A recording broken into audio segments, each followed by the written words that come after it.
Donc justement, est-ce que, je vais être très clair et très direct, est-ce que vous voteriez pour un candidat à la présidentielle qui propose de privatiser en partie la sécurité sociale? On verra ce que deviendra son programme au moment de la présidentielle. Moi, je formulerai les choses différemment. Vous l'avez sous les yeux. Je formulerai les choses différemment. Bon, je ne suis pas d'accord avec cette proposition. Je ne suis pas d'accord avec cette proposition qui consiste à augmenter la franchise, non remboursée par l'assurance maladie, pour transférer une partie du panier de soins, comme on dit, à des mutuelles qui sont des assurances privées en réalité. Je pense qu'il y a d'autres solutions pour rétablir les équilibres de la sécurité sociale et je m'engage à maintenir le taux de remboursement si je suis élu. Comment faire des économies? Bon, on peut mieux gérer les caisses de maladie, d'assurance maladie, on peut lutter contre la fraude, on sait qu'elle existe et qu'il y a des marges de manœuvre considérables, on peut améliorer le fonctionnement dans notre système de soins en développant par exemple la chirurgie ambulatoire qui coûte beaucoup moins cher à l'hôpital. Bref, il y a d'autres solutions pour rétablir les équilibres que celle-là. Il y a la franchise et il y a autre chose. Il y a que la sécurité sociale ne rembourserait que les maladies graves et les affections de longue durée. Ça veut dire quoi? Ça veut dire, est-ce que vous pensez qu'avec cela... Non mais pardon, mais c'est François Fillon qui voudrait poser la question. Mais oui, mais il n'est pas là. C'est vous qui êtes là, Alain Juppé. Et d'ailleurs, je n'ai pas vu, et les commentateurs, et vous n'avez pas vu cet aspect du programme de François Fillon. Je vous l'ai dit tout à l'heure, avant le premier tour, tout le monde s'est concentré sur ce qu'on considérait comme le match incontournable, c'est-à-dire Sarkozy et moi. Pas le programme de si, je l'ai regardé. Oui. Est-ce que vous l'avez regardé, vous? Non, mais d'accord. Vous venez de dire non. Voilà. Oui, mais parfois, si candidat à la présidence de la République. Parfois, si vous le voulez, nous répondons, nous, les hommes politiques, aux questions qu'on nous pose. Alors, je vous pose la question. Je dis que est-ce que les mutuelles et les assurances privées risquent de mettre la main sur le système de santé français. Je ne formulerai pas les choses de façon aussi brutale, d'autant qu'avec François Fillon, on n'est jamais tout à fait au clair sur ses intentions. C'est parfois un petit peu confus, peut-être qu'il va bouger là-dessus, mais je le dis, je ne suis pas d'accord avec ce déremboursement accru et avec ce transfert d'une partie de la couverture sociale sur les assurances privées. Voilà. Et les Français, ça risque de augmenter le coût des mutuelles et le coût des assurances privées. Bien évidemment, et ça n'est pas dans l'esprit de ce qu'est la sécurité sociale depuis ses fondements. Et moi, je suis attaché. Hier, j'ai entendu François Fillon dire que le modèle social français était mort. Non. Le modèle social français, c'est quoi? C'est la solidarité pour les retraites, c'est la solidarité pour la maladie, c'est la solidarité pour l'indemnisation du chômage. Ça, c'est pas mort. Ce sont des principes auxquels je tiens. Simplement, ça fonctionne mal. Il faut donc faire des réformes pour que on améliore les choses. Sur les retraites, j'ai proposé, comme lui d'ailleurs, de décaler progressivement l'âge légal de départ à la retraite à 65 ans, ce qui dégagera 20 milliards d'économies et qui permettra d'améliorer les petites retraites. C'est comme ça qu'il faut s'y prendre. Non pas en cassant la baraque, comme j'ai entendu dire, mais en faisant fonctionner efficacement ce qui aujourd'hui dysfonctionne pour une raison majeure d'ailleurs, c'est le non-recul du chômage de masse. Alain Juppé, autre question, toujours la même. Vous savez, je suis bouté sur mes questions. Voteriez-vous pour un candidat qui veut supprimer 500 000 emplois publics? Je ne suis pas d'accord avec cela parce qu'il ne le fera pas. Il ne le fera pas. Alors, je ne vais pas reprendre le débat d'hier soir, les chiffres, les fonctionnaires, trop de chiffres, les fonctionnaires, les emplois. Oui, mais quand on n'a pas de chiffres, on nous reproche de ne pas être précis. Alors, vous voyez, c'est un peu compliqué. La distinction entre les fonctionnaires et les emplois publics, bon, peu importe. Quelle que soit la façon dont on prend le problème, supprimer 500 000 emplois, on ne l'a pas fait de 2007 à 2012. François Fillon n'a pas fait. On a supprimé 150 000 emplois, pas 500 000. Multiplié par 3, ce n'est pas faisable. Et ça voudrait dire, par exemple, que on ne recrute pendant 5 ans aucun nouveau policier, aucune nouvelle infirmière, aucun nouvel enseignant, aucun chercheur, aucune organisation ne peut fonctionner comme cela. Et je pense, je crois l'avoir dit hier soir aussi, aux étudiants qui sont en train de préparer des concours pour entrer dans la fonction publique et à qui on va dire, non, vous n'aurez pas de poste avant 5 ans. Donc ça ne tient pas la route. Moi, je propose quelque chose de différent. 250 000, c'est déjà un effort considérable. Et pas de façon brutale en faisant passer le rabot, au terme d'une transformation de la gestion de la fonction publique. Il faut inventer un management moderne dans la fonction publique. D'abord, lutter contre l'absentéisme. Il y a trop d'absentéisme dans la fonction publique, naturellement. C'est pour ça que je rétablirai 2 jours de carence. Et rien que ça, si on fait baisser l'absentéisme d'1 point, c'est l'équivalent de 50 000 emplois. Voilà ce qu'il faudra faire et d'autres choses aussi. Je voudrais simplement ajouter, si vous voulez, que moi je fais pas de démagogie anti-fonctionnaire.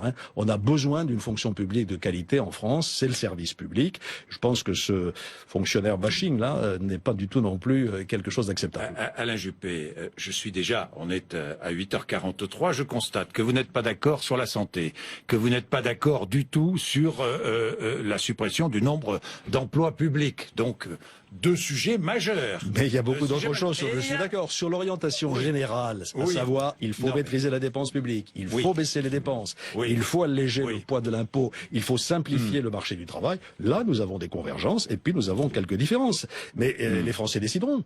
C'est eux qui voteront. À la présidentielle, Ils voteront dimanche, naturellement, en pensant d'ailleurs à l'élection présidentielle. Parce que je voudrais bien insister sur ce point. La primaire de dimanche prochain, en vérité, tout le monde le sent bien, c'est le premier tour de l'élection présidentielle. Et quel est le projet ? Quel est le candidat porteur de quel projet qui a le plus de chances de gagner le premier tour de l'élection présidentielle? Je vous pose une question corollaire. En annonçant qu'on va supprimer 500 000 postes de fonctionnaires ou qu'on va en partie privatiser la sécurité sociale, est-ce qu'on peut battre Marine Le Pen? Eh bien, la réponse est claire, il faut voter Alain Juppé. Non, mais d'accord. Oui, absolument, parce que moi, vous dites François Fillon ne peut pas battre Marine Le Pen avec ce programme. Je dis que le courage, ce n'est pas la brutalité, et l'irréalisme, ce n'est pas la crédibilité. Donc, avec ce programme, est-ce qu'on peut battre Marine Le Pen?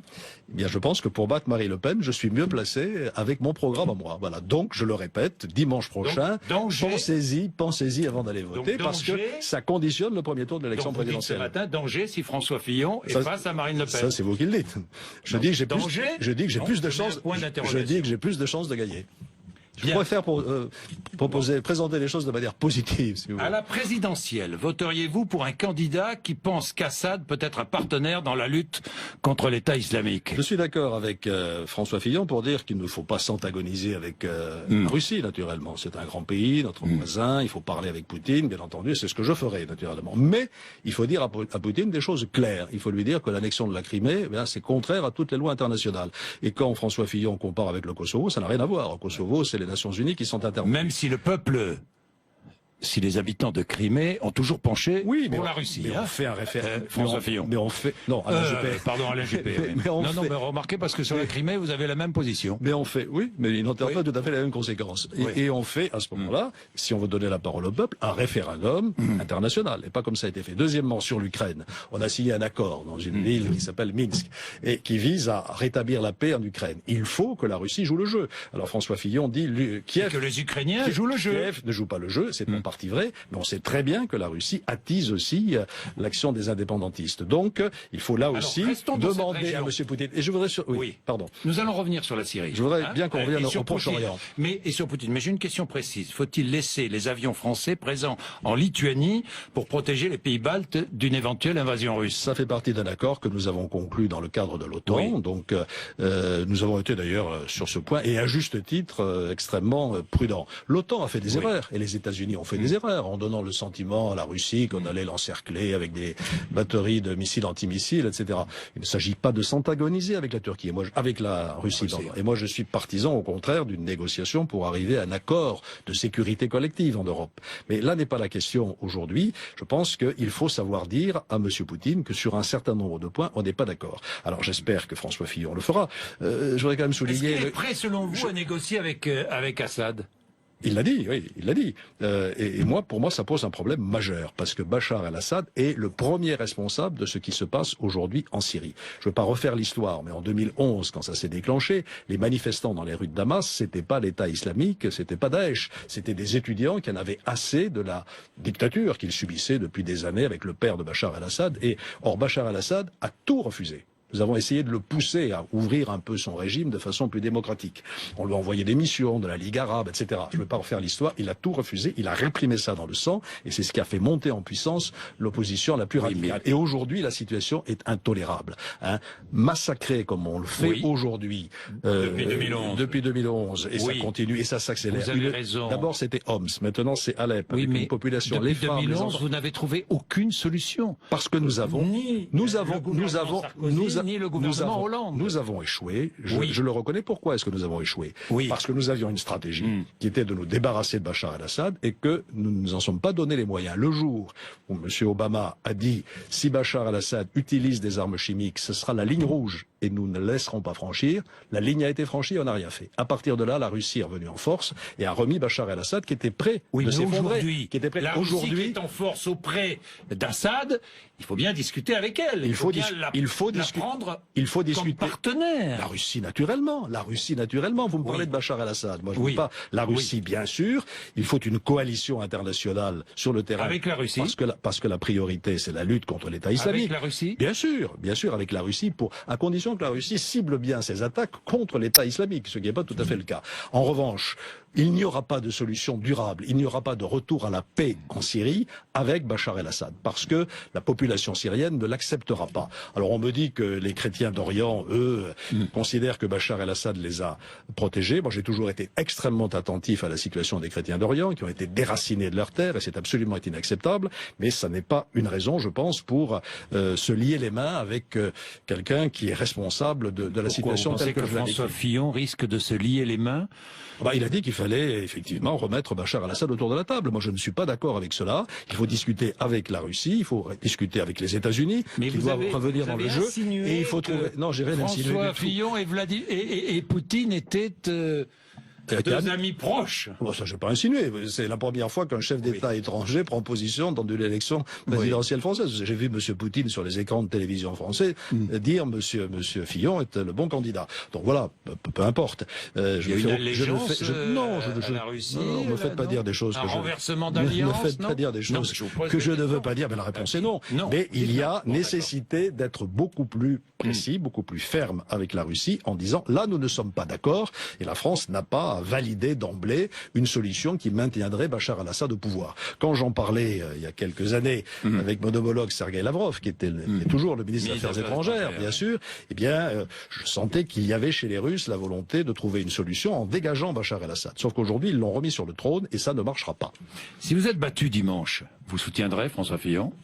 Je jouerai le jeu d'abord, je ne serai pas battu, mais arrêtez-moi de faire cette déclaration de principe. Ça peut arriver, vous êtes en retard. Naturellement. Vous êtes en retard. Oui, enfin, il faut bien interpréter ce premier tour. J'entends dire qu'une grande partie des électeurs du premier tour ont voté Fillon pour éviter Sarkozy. On verra ce qu'ils font au deuxième tour. Enfin, ne spéculons pas là-dessus. Si je suis, oui, ou l'inverse. Voilà. Vous voyez que le jeu est ouvert et j'incite à une certaine prudence dans l'interprétation des sondages. Donc, mais pour répondre directement à votre question, bien entendu, comme la primaire se déroule convenablement, comme les choses sont transparentes, eh bien, je soutiendrai celui qui gagnera. Donc François Fillon, s'il gagne... Et moi-même, si je gagne. Oui. Même j'aurai moins de mal. Imaginons une victoire de François Fillon, même si François Bayrou est candidat. Bon, c'est pas le problème. Bayrou n'est pas dans la primaire. François Bayrou prendra la position. Enfin, François Bayrou... S'il est candidat... Ça, c'est autre chose. Je soutiendrai celui qui sera dégagé de la primaire. Voilà, et de toute façon, moi je préfère avoir... Donc, pas de François Bayrou, s'il est candidat. Nous avons mis au point une primaire de la droite et du centre, et je jouerai le jeu de cette primaire de la droite et du centre. Moi, de toute façon, je préfère avoir dans cette primaire le soutien de François Bayrou plutôt que celui de l'extrême droite. Pourquoi? François Fillon a le soutien de l'extrême droite, oui. Il aurait dû le refuser, ce soutien publiquement. J'ai évoqué hier avec lui la position de certaines officines qu'il ne connaît pas, donc je ne le soupçonne pas du tout de s'être allié avec l'extrême droite. Mais en l'apprenant, il aurait dû prendre publiquement position en disant je refuse ces soutiens-là. J'ai bien entendu qu'il était déterminé à se battre contre le Front National. Je constate simplement qu'il y a effectivement des soutiens qui viennent de ce côté-là, et puis je n'en tire pas d'autres conséquences. Oui. Si vous êtes battu dimanche, vous ne briguerez plus aucune fonction nationale? Je vous propose de revenir la semaine prochaine. Non, mais c'est des questions que j'aime bien poser. Oui, mais elle est prématurée. Sur l'avenir des responsables politiques. Elle est prématurée. Je vous dis, moi, je me bats encore pendant les 48 heures qui sont devant nous pour gagner. Je pense que c'est possible, naturellement. Je vais cet après-midi à Nancy, à l'invitation d'André Rossineau et de Laurent Hénard, le maire de Nancy, pour tenir mon dernier meeting. Je serai demain à Bordeaux, où je rencontrerai précisément une délégation de chrétiens d'Orient. Vous voyez, je vais me battre jusqu'au bout avec la volonté de gagner.